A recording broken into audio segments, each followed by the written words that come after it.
The main race is the Ironman 70.3 Goa on 13th of November, and we are very excited to be here. And so what we saw in our first edition was close to 1,000 people, but we have 1,450 people registered. And this would not have been possible without the support from the state of Goa, Goa Tourism, and helping us expand this race. So 1,450 people from 33 countries.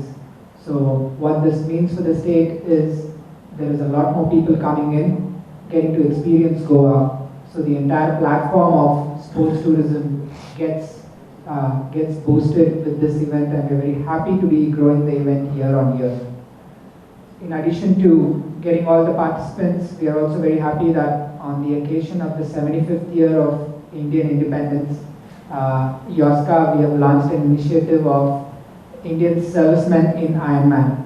So what we have done is we are working with the various, be it the Army, the Navy, and all the IPS officers, IAS officers. We are mentoring them, training them, and doing a lot of work pro bono in getting at least 75 servicemen on the start line this Sunday.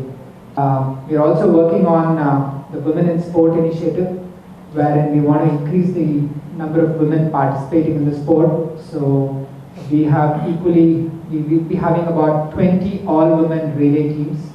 So that's another thing which we've been doing, which we will continue to grow over the years. In addition to the race, we have Iron Kids. Now, Iron Kids is a race which happens, in this case it's happening on a Saturday. So that's open for people 6 years to 16 years. The whole intent here is to help build healthy habits as a foundation for kids at a young age. It's a run-only event, and depending upon different age groups, we have 6 to 16-year-olds running either a 1 kilometer, a 2 kilometer, or a 3 kilometer race. So we're very excited about that, to launch that first time in Goa, and over the years we hope to add similar Iron Kids races in other cities in India. Today, I'm overjoyed to welcome the Ironman group to our shows once again as they kick off the second edition of the Ironman 70.3 Goa race on the 13th of November 2022.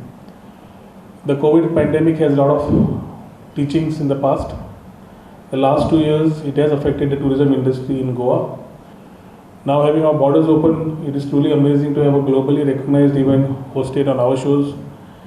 It's my hope that this is just one of the many events to come, events that engrave Goa on the world map as a sports tourism destination. Coming away from the normal conventional thought of tourism, one of the verticals which we have kept as a priority is Goa being a sports tourism destination, and I'm happy that Ironman is on board today as we start our journey looking at another anchor of tourism. In sports at the YOSCA's Indian Servicemen in Ironman initiatives. Such initiatives do not just build up the individuals directly benefiting from the program, but build up and inspire communities to come forth to take the time to lead a healthier life. They have enhanced their race course and simultaneously showcased to the world that Goa is just not a beach paradise. Goa is also a budding global sports tourism destination. With such renowned event being hosted in the state, we will see an influx of participants and visitors from around the world. Subscribe Prudent social media channel and press bell icon for latest notifications.